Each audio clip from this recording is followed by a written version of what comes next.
Masih hampir sama ya kalau kita sekilas sama, hampir batangnya kasar. Oh kasar ya. Ini salah satu tanaman yang hampir sama dengan porang, yang tinggi itu. Iles-iles namanya. Tapi bisa dimanfaatkan Pak umbinya? Katanya sih bisa. Oh iya. Cuman kita belum pernah nyoba. Variasi baru nih, hampir kayak dengan porang. Iles-iles namanya. Jadi kan ada 4 iles, porang, terus suwak, yang satunya lagi apa? Hampir sama Pak ya? Hampir sama. Assalamualaikum warahmatullahi wabarakatuh ya teman-teman. Kali ini kita akan sedikit melihat ya tentang bagaimana budidaya porang ini terkhusus di lahan gambut ya.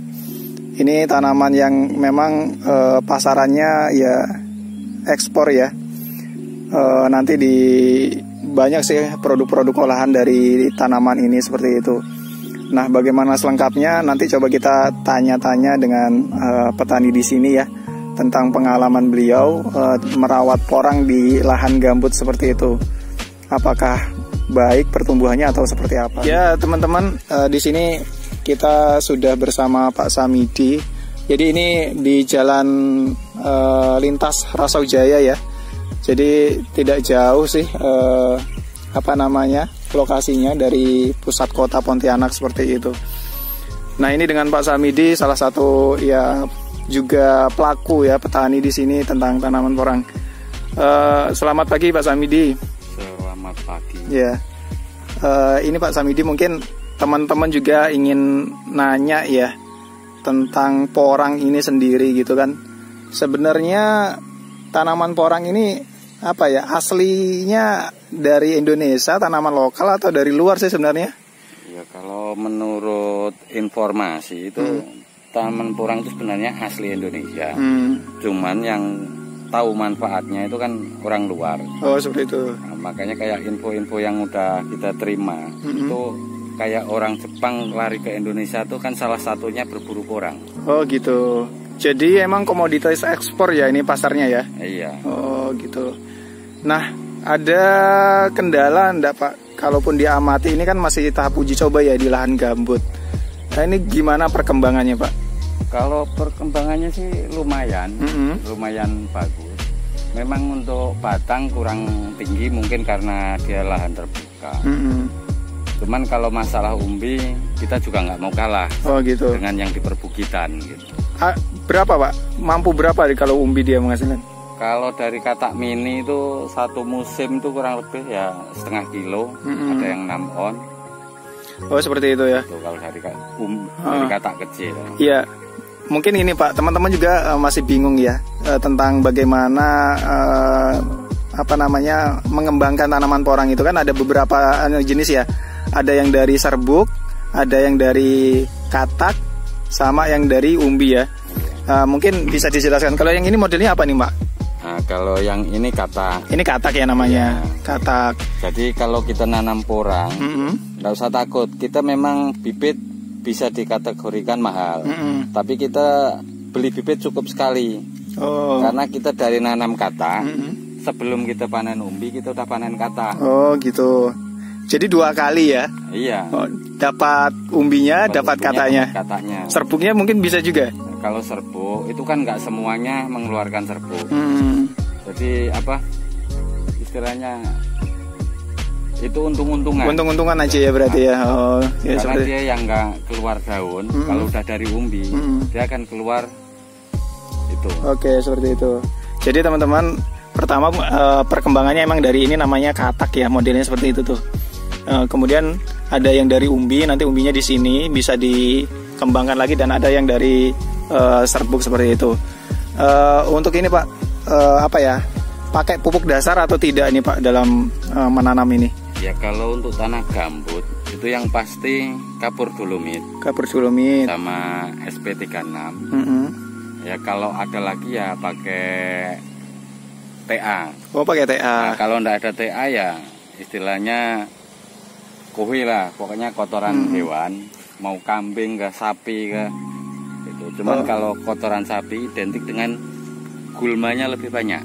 Oh iya, soalnya dia kan sapi itu makan rumput ya, mungkin bunga-bunga rumput itu yang banyak gulmanya seperti itu. Untuk ini Pak, apa ya, proses pemanenannya ini butuh berapa musim, bisa dijelaskan Pak? Ya karena kita sendiri kan belum ngalami panen. Cuman ya untuk nengok pengalamannya yang udah, karena tahun yang lalu kita kan udah dicoba dari katak, katak mini dengan satu musim kita bisa panen sekitar 5 on. Dari kataknya aja. Dari kataknya. Nah, ini baru mulai penanaman dari umbi. Insya Allah tahun ini bisa panen. Bisa panen ya. Berarti cuman ya tergantung mau kita jual atau mau kita tanam lagi. Oh gitu. Ya kemungkinan besar kita mau tanam lagi. Mau nyoba kalau sampai 3 periode mau sebesar apa. Oh seperti itu. Jadi memang butuh, sebenarnya standarnya panennya ya 2 periode itu ya? Di 2 periode. 2 periode itu satu periodenya 6 bulanan Pak ya? Iya, 6 bulan dari katak. Dari katak. Kalau dari umbi bisa 1 periode. 1 periode, oh seperti itu. Karena udah besar ya kondisi anunya ya? Iya, karena mungkin udah sampai 1 kiloan kalau udah segini besarnya nih kan. Oh iya ya. Oh ya udah anu ya. Oh iya seperti itu. Oh iya kelihatan itu.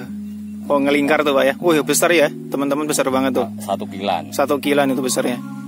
Hampir 1 kilo hampir ya itu ya. Ya mungkin ada 1 kilo ya kalau basah ya kondisinya. Nah untuk ini Pak, mungkin juga bisa disampaikan untuk penyakitnya apa? Ada enggak kalau tanaman porang itu penyakitnya? Kalau di lahan gambut penyakit itu ya jamur sudah pasti ada. Jamur ya. Oh. Nah, contohnya kayak ini kan dia pas kebetulan yang. Oh iya betul. Teman-teman bisa dilihat nih teman-teman. Jamur ya, ini kelihatan banget nih, jelas nih anunya. Tapi kalau jamur yang di ini masih mudah untuk nanggulanginya. Oh iya. Seperti itu. Saya kira tidak ada penyakitnya, soalnya kayaknya tanamannya kan lebih kaku-kaku gitu ya. Karena kayak gambut yang luar biasa. Ya seperti itu. Terus ini Pak, untuk harga benihnya berapa kalau untuk petani yang mau nyoba nanam porang? Kalau untuk benih itu biasanya di awal-awal bulan, mulai bulan 4, 5, 6 itu agak murah. Tapi mulai 7 sampai 9 itu lumayan mahal. Terus 10 sampai 12 itu super mahal. Bahkan tahun kemarin sempat sampai 500.000 per kilo. Per kilo. Itu kenapa itu Pak? Di bulan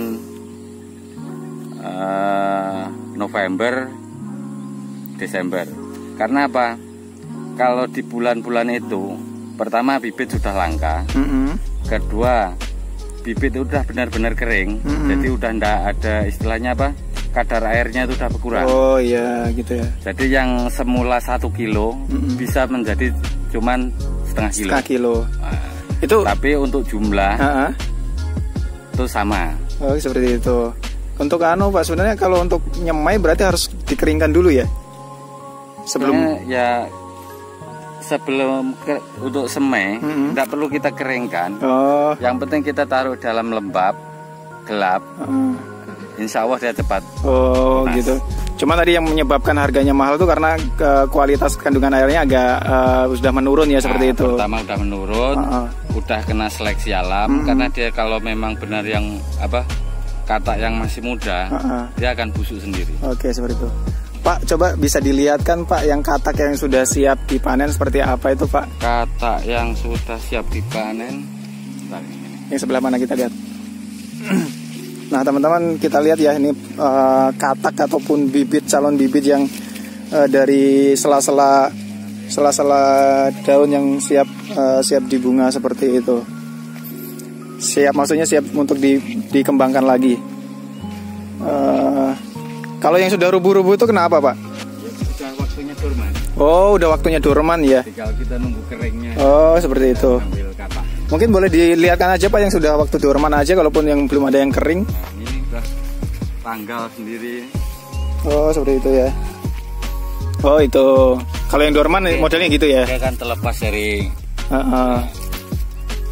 Oh ya, udah terlepas ya dari anunya. Oh ya, seperti itu.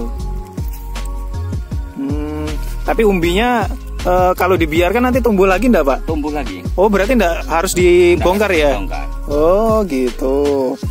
Jadi dibiarkan. Jadi semakin lama kita dibiarkan di dalam lahan, semakin besar ya, Pak ya? Semakin besar. Oh, gitu. Kalau istilahnya kita bongkar ulang, itu kan biasanya kan kalau kita dari kecil, karena kita ngurangi pengolahan lahannya. Oh iya. Jadi awalnya jarak sekian, tapi kalau udah dari umbi ya kurang lebih jarak 60-an. Oh, seperti itu. Nah, itulah teman-teman ya sedikit sekilas tentang perkembangan porang di lahan gambut ini di Kalimantan Barat. Mungkin ini salah satu nanti kedepannya jadi percontohan lah gitu kan. Kalaupun bagus di lahan gambut, tapi emang kondisi batangnya emang agak rendah, tapi kalau untuk kondisi umbinya ya masih bisa bersaing lah dengan yang ada di Jawa seperti itu, Pak ya. Kalaupun teman-teman Pak yang mau beli bibit bisa kemana? Kesini bisa enggak, Pak? Ya kalau untuk saat ini sih kemungkinan sih ya.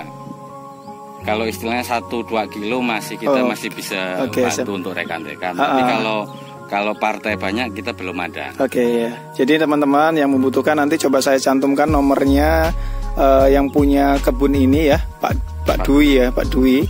Nanti kalaupun mau nempil ya, mau beli 1-2 kilo untuk dikembangkan di lahan teman-teman bisa seperti itu. Ini masih sih ada beberapa tempat, ini salah satunya di sini, ada yang di sebelah sana. Dan ada yang